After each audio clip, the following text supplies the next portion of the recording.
Hey, welcome to a new edition of Vegas Bad Boys of Podcasting. I'm DJ Impact. I got Sin City Steve here with the Simon Street and Matt Michaels, and welcome to Wrestling Talk.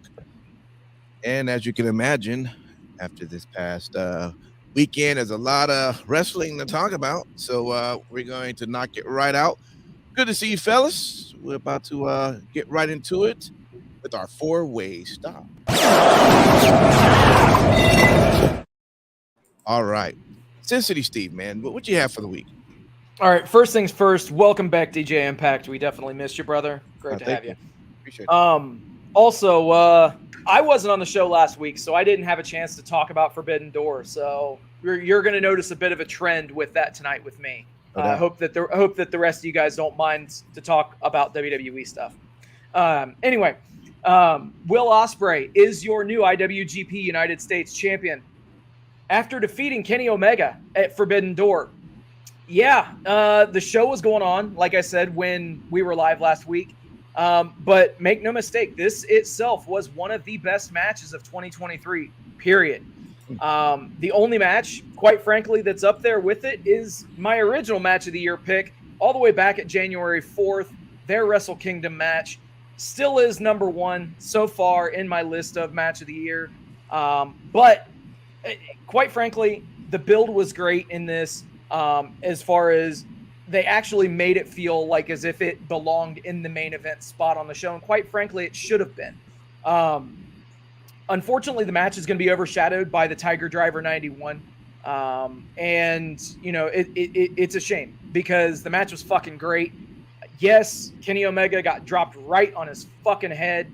I'm not a huge fan, to say the very least, of those head drops. But, you know, after that, Omega, you know, he took that Tiger Driver 91, got hit with a hidden blade and a Stormbreaker. Ospreay is your new IWGP United States champion. Next up, maybe All In Wembley Stadium. They run it back there. Why not? Don't worry, though. We're going to talk about that match in a future segment also. Bryan Danielson is one of the toughest motherfuckers in the business. Took a tombstone on the outside of the ring. Kazuchika Okada rolled him back in the ring, threw an elbow drop on him, and broke his fucking forearm. 10 minutes before the finish. Danielson wrestled another 10 minutes with a broken fucking forearm. Yes, the match quality did suffer a bit as a result of it. But again, he's down his fucking forearm. Danielson did pick up the win and actually made Okada tap out. Second time that he's tapped out in his career. The only other person to make Kazuchika Okada tap out, Shinsuke Nakamura. Wow, so he made him tap out with a broken forearm? Mm-hmm. Yeah. Did it at least Wow, it's pro wrestling. It's not. I know, right? Did it at least look believable? So the submission that he got him in at the end was sort of like the LeBell lock, but he also used his leg in the place of his forearm. So it was pretty convoluted, but at the end of the day, it looked pretty fucking painful too. So yeah, it got the job done. Simon Street, man, what you got?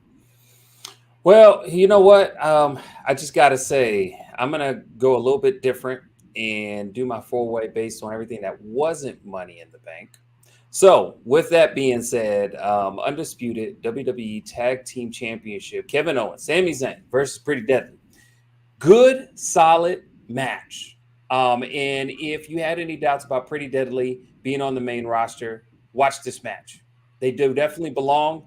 Their niche is perfect. I don't think there's any other tag team that has, like I call Siegfried and Roy in wrestling terms. They are it. I like them. I'm pretty heavy on Pretty Deadly. With that, got a chance to watch Dynamite this week in the aftermath of Forbidden Door. You're the one who watched? Huh? You're the one who watched?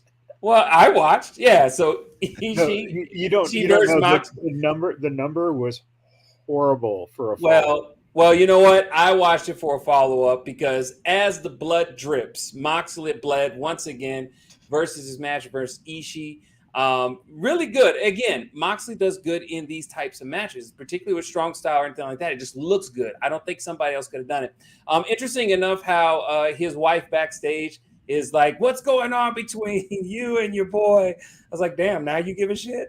I mean, your boy been bleeding more than you do on your menstrual cycle when you wasn't pregnant. All of a sudden, now you give a shit. I thought it was pretty funny, but it was cool and convincing because you know how wives are. Look, you guys been boys. Get your shit together. And then also to NXT Championship, Carmelo Hayes versus Baron Corbin. Baron Corbin brought back the Lone Wolf. We all talked about it. I thought it was freaking awesome. I'm excited for it, even though he lost, you know, in Trick with the assistance of Trick. You know, Carmelo Hayes is still your NXT Men's Champion. And that's my 4-way stop, y'all. All right, cool. Matt Michaels. Hey, you know, let's give Carmelo credit because on Monday night he wrestled Finn, and then he wrestled Balor or Corbin the next night on NXT. So, what a damn good double duty job for Carmelo, and he's proven that he's going to be a fucking star.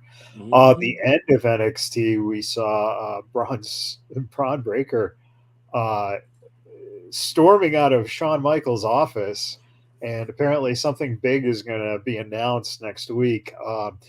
It looks like Braun is full on embracing being a dick, which is good, really fucking nice to see. It's a great character change for him. Get a handle on it. Yeah, right. Yeah, it's really good to see. And you know that matchup between Tiffany Stratton and Thea Hale, that was nice to see. A little run-in save by Mr. Chase on Duke when the Dempsey and Gulak were beating him down. Some good shit for that. You know, the stuff that KO and Sammy are doing right now is just priceless. Really good, really solid work, whether it be in ring or backstage. You can't ask for two more entertaining guys, and finally getting a chance instead of just having feuds against each other to work together has paid off terrifically. It's nice to see, and it's a good change of pace. But speaking of friends getting along, Shayna Baszler turning on Ronda, which is a difficult turn because it's heel on heel turn, which is, you don't see that a lot. And that means that Ronda is going to have to try to get the fans to embrace her as a face for this feud. So it's going to be interesting to see how they go with it. I thought it was going to be Raquel turning on Liv, but they definitely wanted to set up this before Ronda says goodbye to the WWE. So very interesting to see that. Yeah, it will be. And if the goal was to somehow get Ronda to be a face, then they're going to fail at that one. But, you know, it is what it is. Let's get with the Too Sweet for the week.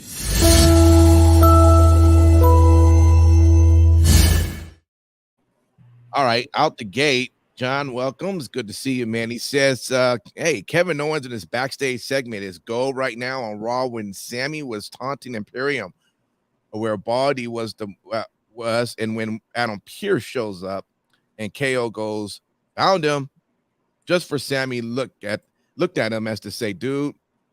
Then you go, Owens goes, I need to get my gear on. I'm in a t-shirt and shorts. I need different shorts and a different t-shirt. And John was just sitting up there going crazy laughing. It was a good segment. Simon Street, though, for you, what was your Too Sweet for the week? You know what? My Too Sweet for the week is going to be, I'm going to say it first. Civil War is over. But it was good. It was really good, man. I was I don't like these kind of gimmick matches, these Civil Wars, because even though we have a built-up story behind it, I just never liked it. It's just not my cup of tea. However, this one was really good. It started off pretty damn slow. Thank goodness it was in England. An England crowd can really energize a library atmosphere, because that match was really slow paced, and I get it. That's more of a Roman Reigns type of match, but it started picking up. Some of the emotion started dipping in, and then it became a really, really good match toward the end. I really do like some of the things that stuck out. Obviously, Solo Sikoa in the beginning part, even though it was slow and methodical, I liked how they were able to point out no one's ever really, like the brothers, the Usos never got a chance to really see the power of their brother. Now they know. So that was a pretty interesting one. I think also, too, mine is going to be another good match from Money in the Bank was that Intercontinental Championship match. Matt Riddle, Gunther. Probably one of the better title matches I've ever seen Matt Riddle in, ever. And a big shout out goes to Gunther. That guy is freaking white hot. He can't lose. I'm telling you, this guy is a wrestler's wrestler. By the time it's all said and done, he is your wrestler's wrestler. Flashback to a lot of the old golden age that Matt Michaels is so fond of. His wrestling style, he's amazing. Every time you watch him, man, everything he does, the small little things is what really makes every one of his matches amazing. And that is my Too Sweet for the week. I watched both of those matches over again. I actually did. Both of them. Nice. Okay. Matt Michaels, how about you? I really enjoyed the idea of Damian Priest winning the Money in the Bank. I thought that was a great move.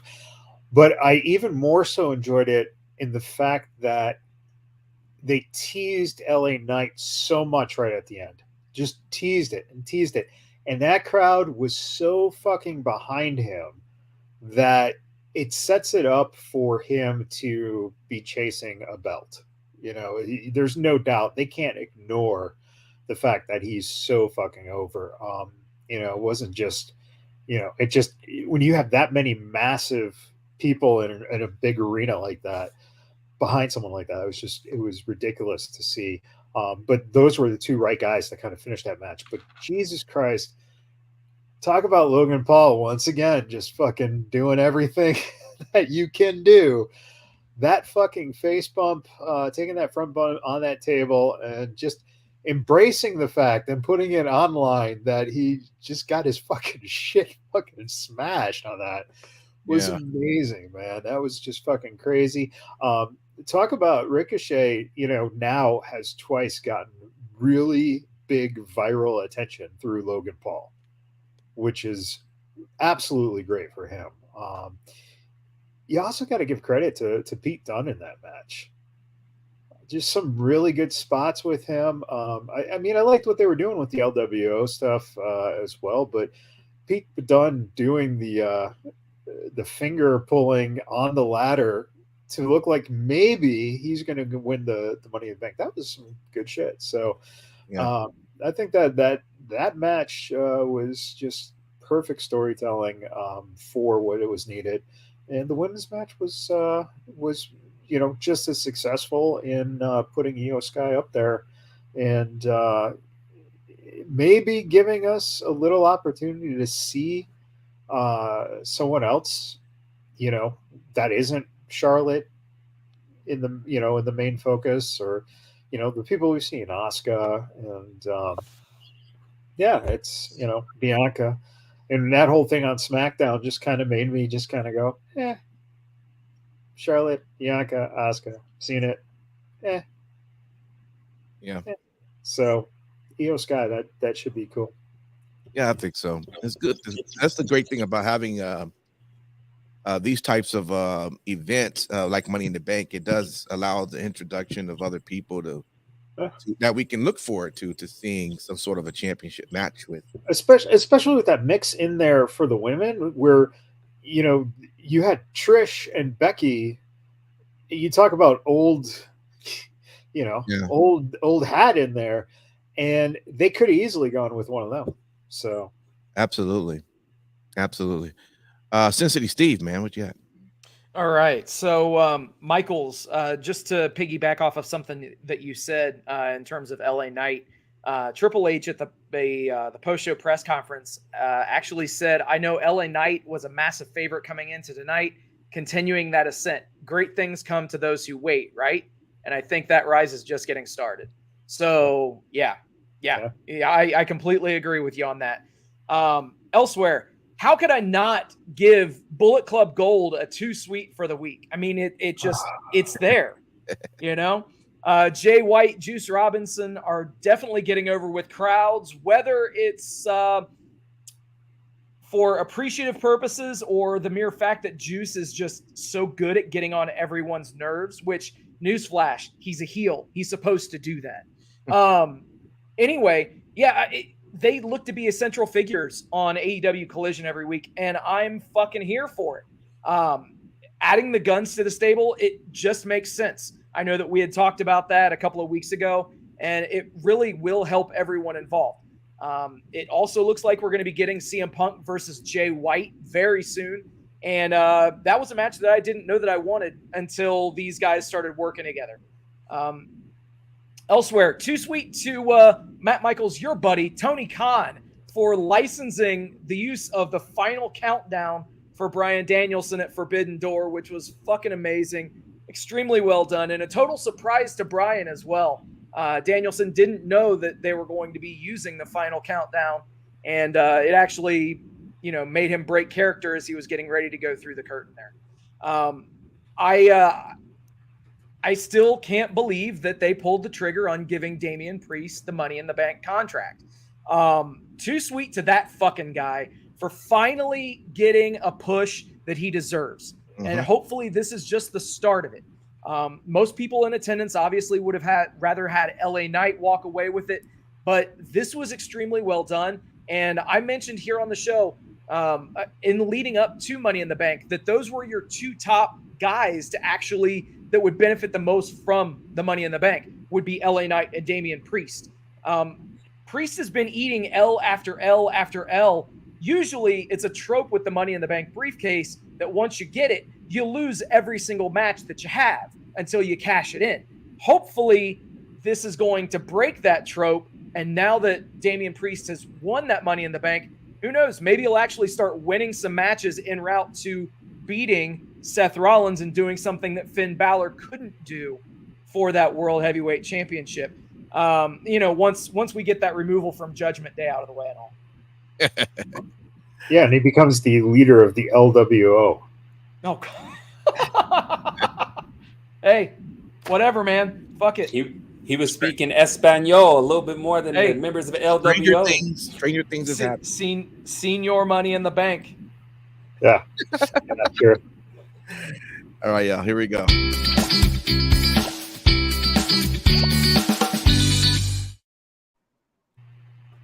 There couldn't have really been any WTFs this week, could it? I don't know. Let's go right over to Matt Michaels. Tell me, man, you found anything, man? So, if you're going to have 2 guys bleed like stuck pigs, do it at the end of the fucking show instead of the beginning of the show.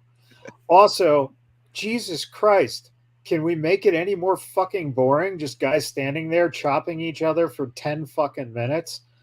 Great wrestling. This is fucking entertaining. Jesus. And by the way, Moxley was beating up his goddamn great-grandfather. Ishii is what, 632 years old? For fuck's sake. Jesus. And Danielson, Bryan Danielson, go fuck yourself. What are you fucking doing? You can't stay healthy anymore. Stop wrestling. Be a fucking booker, be an agent, get the fuck out of the ring before you break your goddamn neck. That's it. I'm sorry. 10 minutes. Oh, he made it through 10 minutes with a broken hand. What the fuck? Maybe you shouldn't have broken your hand in a match because you shouldn't be fucking hitting each other with the chops so fucking hard and the moves so fucking hard. All right? Strong style. Come on. Whatever. Fucking stupid. Jesus. Well, Final Countdown. Only you 500,000 people know that dude came out the Final Countdown. Everyone else knows his WWE theme. All right, come out to that, and people will react. I just want to see Steve. I'm reaching out for the fucking hot tag Impact. Like, I got you. All right, cool. Go, man. So first things first, just to correct you, he didn't break his forearm in doing strong style chopping. He It was a freak thing on an elbow drop that could, quite frankly, happen in any match. Okay, it all depends on the placement of your arms. So, nonetheless, you know how I said I'd be talking about that Omega and Ospreay match again in another segment? Well, Here we are, and I'm not afraid to actually point out when a promotion that I like does something that is a little bit what the fuckish. There's a shocking little thing in the tribalism that pervades not just the pro wrestling landscape, but this show. That's what a fuckish in WWE that doesn't make sense, and we'll point it out. Maybe coming. I'll have to start watching the product. Okay, it's coming. Anyway, you know, what the fuck is with the AEW officiating? Seriously, what the fuck is with the AEW officiating?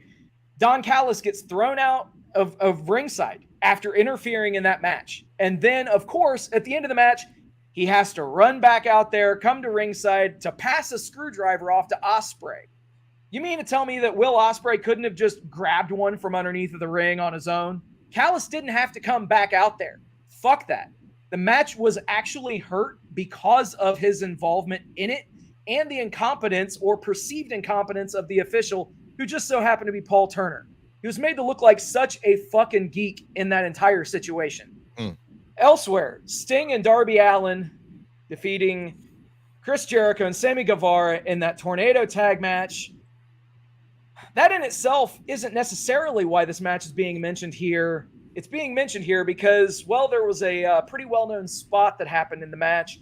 Sting and Darby set up two tables far from the ring. Darby acts like he's going to jump off the top of the ladder. Sting waves him off. Sting decides to jump off the top of the ladder onto Sammy Guevara.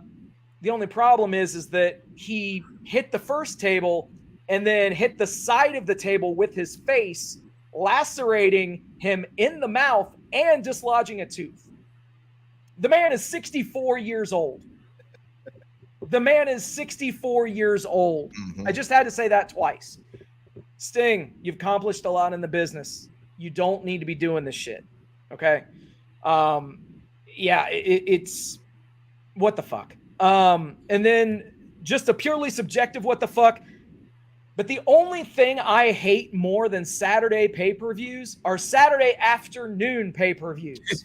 Now, and the reason for that, it's purely selfish. And to those folks in other time zones where they inconvenience themselves to watch pay-per-views that are shown on American time schedules, I get it. I understand. The only reason why I'm saying it is, well, quite frankly, I have to work every day at my shoot job. And, that doesn't exactly help me having to bob and weave trying to dodge spoilers. Yeah, you have to shut those off, man. That's exactly what I do. You just shut it all down. Yep. Because you will get it spoiled in some way. All right, Simon Street, what you got? Well, you know what? My WTF is going to start off first with that Women's Tag Team Championship match. I'm going to be honest with you. If it wasn't for Shayna Baszler blindsiding the shit out of, Ronda Rousey, that match was a snooze alert. And I called it dead to rights snooze alert from the onset. When they booked that match, I was not excited about it. No offense to Liv Morgan. I've seen enough of Liv Morgan. I'm waiting for her to be in that movie she's going to be in, The Killing Floor. That's about it. No offense to her. She's a nice lady. I'm just being honest. I don't give a shit. And also too, some things that don't make sense that WWE does. Okay, so you have Ronda Rousey on Monday victimize Raquel to only be victimized and blindsided by Shayna. We know that she is the weakest link when it comes to being a face. It's been her history in WWE history. It just has. Now, the only thing I could think of and surmise that she could possibly do, and I hope Ronda's listening, is remember when you got your ass blasted in UFC and you lost finally and you had this emotional distraughtness like it just happened? I need you to be like that for the next month until your contract's up. Because that's the only way you're going to be able to sell being a face as a victim. I don't know how you're going to do it because you're not going to come out and no one's going to buy your shit. No offense. Maybe your merch, but not the shit you're going to sell. So that's my first WTF. The second thing is Drew McIntyre. Okay. Homeboy came back, hometown. Everybody's happy. Okay, you're going with Gunther. Okay. Does anybody smell what Vince in WWE are cooking? You may possibly get the Intercontinental Championship, but what are you going to do afterwards? Go back to his hometown of England? Probably. Now, that's the WTF, and that's stuff that WWE does all the time. It just didn't make any sense to me. And last but not least, let's talk about the hoe for hire, Logan Paul, because that's what he is. He's a hoe for hire. This dude will do anything to get him some clicks and views. Now, it's great that, Ricochet, as you mentioned earlier, one of y'all said that it's the second time Ricochet has been getting, I think it was you, Michaels. It sucks that a dedicated in-ring performer such as Ricochet is having to work with Logan Paul just to get Logan Paul over versus the amount of hate that we can't stand, which usually gets Logan Paul over. That's the only reason why Logan Paul gets invited again. These crazy ass shit he does, and the fact that nobody fucking likes him. Nobody likes him. So at the end of the day, you want that heat. You want to bring that heat. So it is what it is. So I'm always going to say WTF for Logan Paul. Call me a hater. I don't give a shit. I am the biggest fucking hater of that guy. You are. That's what he is. He's that guy. Yeah. He's that guy. I appreciate the effort, son. But I'm sorry, man. I don't need you every fucking... Dude, fuck him. Fuck him. Fuck him. Fuck him. That's my WTF. Thank you. Wow. Well, sorry, Logan. He's a big fan of the show, too. Yeah. Well, was. All right, let's move. Fuck him. That's my microphone down here. Fuck him. Let's see what if you don't like him, you can look down and suck him. All right, there you go. Okay.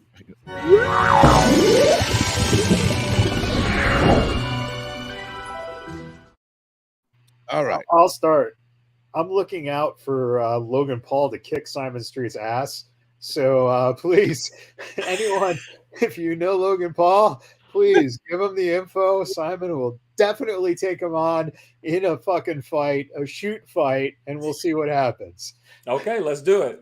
Let's do it. And then hand him a prime drink afterwards. Yeah, exactly. You know what? Fuck prime drink. My son drinks these motherfuckers, 4 or 5 of them a fucking week. I had to tell little shit to stop drinking them because it's high in fucking sugar. And this motherfucker doesn't like it. He said, well, Logan Paul drinks it. Fuck you, Logan Paul. Bringing that shit in my house. My kids drinking that shit. Oh, see, it's a personal thing. No, it's not really. I'm just adding extra shit to insult. Is your kid drinking Bud Light too? Because it's I'd rather him drink Bud Light than fucking Jesus Prime. Christ, you're a horrible father, man. That's right. John got my back. Michaels, anything else, man? No. I want to see Logan Paul show up. All right, that would be funny. Simon Street, what you looking out for, man? What am I looking out for? I'm looking out for Logan Paul to come get these motherfucking hands. Okay. I'm just saying. If Zuckerberg and fucking Elon Musk can get a fucking match, why can't I do? I'm just playing. I ain't doing the octagon shit unless we go old school UFC and I can bite, gouge, and nut punch. If I can do that, then you got a match. But if we doing those, no, I ain't doing that shit. Did you say he was gonna nut bite and gut punch? I didn't say nut punch. I said nut punch and eye gouge. I didn't say nothing about nut bite. What the fuck? Anyways, y'all.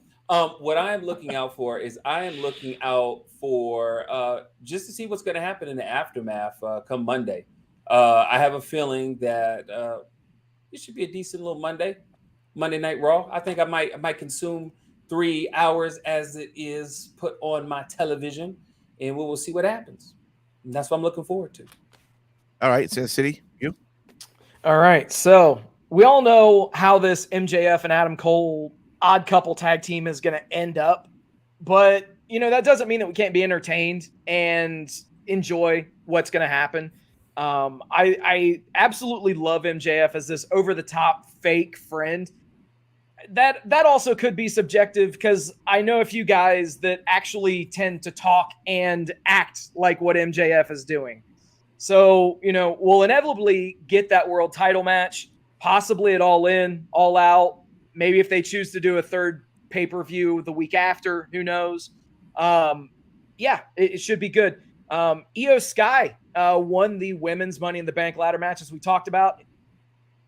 The men's Money in the Bank was a better match, but the finish in the women's Money in the Bank ladder match was the better finish. And what I mean by that, Becky and Bayley handcuffed between the rungs of the ladder, Io climbing Bayley's back, passing Bayley to grab the briefcase. Great symbolism there. Where do we go from here? I'm hoping that we go Io and Asuka. That shit has all the potential to be great. And let's call it what it is. I do want to see how well or how poorly Jack Perry executes this heel turn. I did like how they had him come out to the ring in his dad's old brown jacket.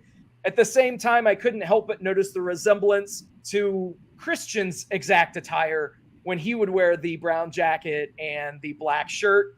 They got rid of Tarzan Boy. So there you go. Evidently the license ran out on that song lease. Will he be paired with Anna Jay?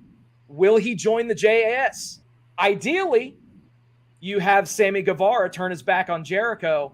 And then, I don't know, Jericho needs a new protege. So he brings Jack Perry in as a heel. I think Jack Perry could learn a lot from Chris Jericho if he's part of the JAS. Not to mention Anna Jay bringing him to ringside. Yeah, that promo was as dead as his dad. You know, that's the thing is it definitely wasn't a good promo. And I'm hoping that with some time that we'll be able to look back at this and see how far he's come with this character, as opposed to this being the start of something that just spiraled out of control and was never good. Yeah. All right. Let's get into Best in Show.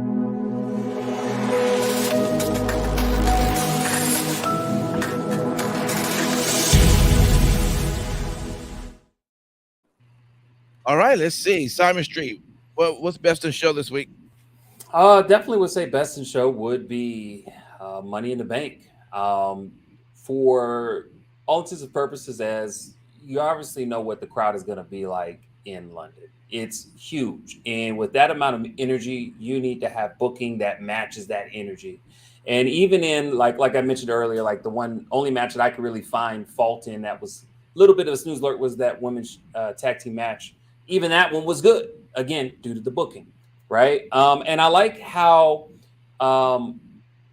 they fed off of the crowd. I really appreciate that.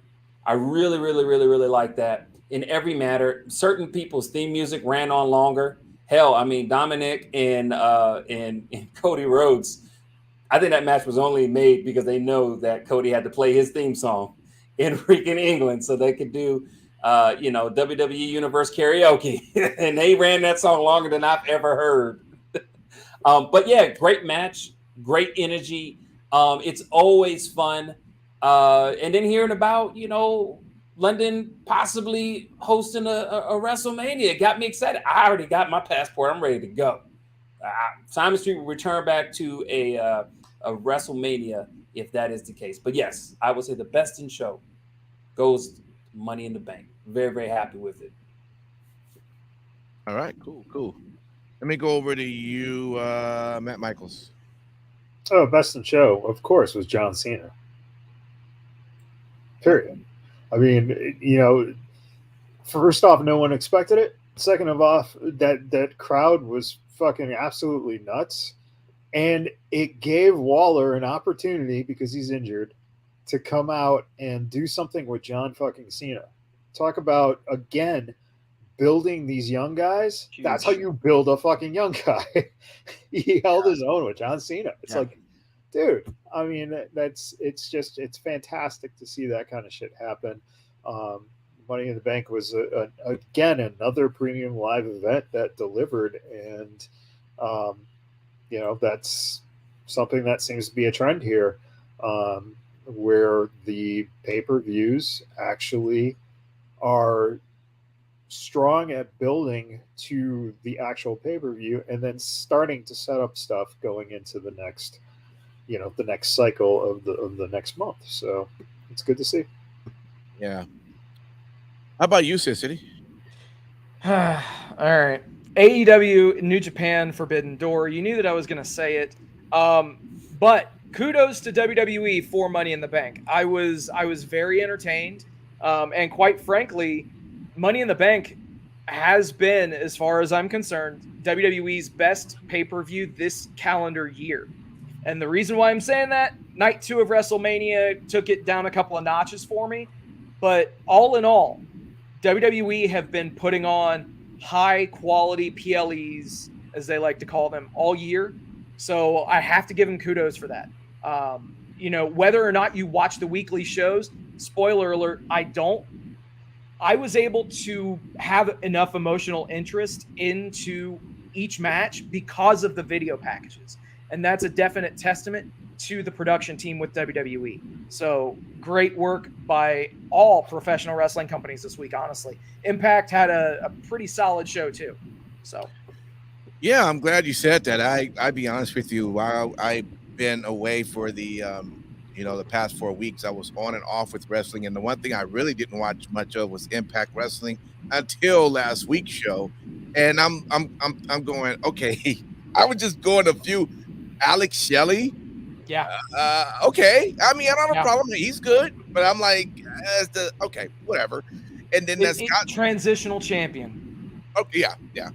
And next thing I see, and then I'm seeing Scott D'Amore is about to get into a match. Okay, let's see what that's about. Leo Rush is back. I just took a few weeks off, guys, and there's a lot of changes that's happening. So it should be interesting. And of course, they're getting ready for Slammiversary, which I actually like that event. So most likely we'll be ordering it and seeing what comes out of it. But good stuff, guys. Thanks everybody for hanging out with us and listening to Wrestling Talk. We're about to go live with 3 good topics. You maybe saw what those topics would be at the scroll that was just happening. You always can see that live here Sundays. Got to make sure you're following us so you know when to jump online, Twitch, YouTube, or Facebook Live. All right. So until then, we will see you. If you only listen to the podcast, thank you for downloading. Thanks for listening. And we appreciate it. Until then, take care and happy wrestling.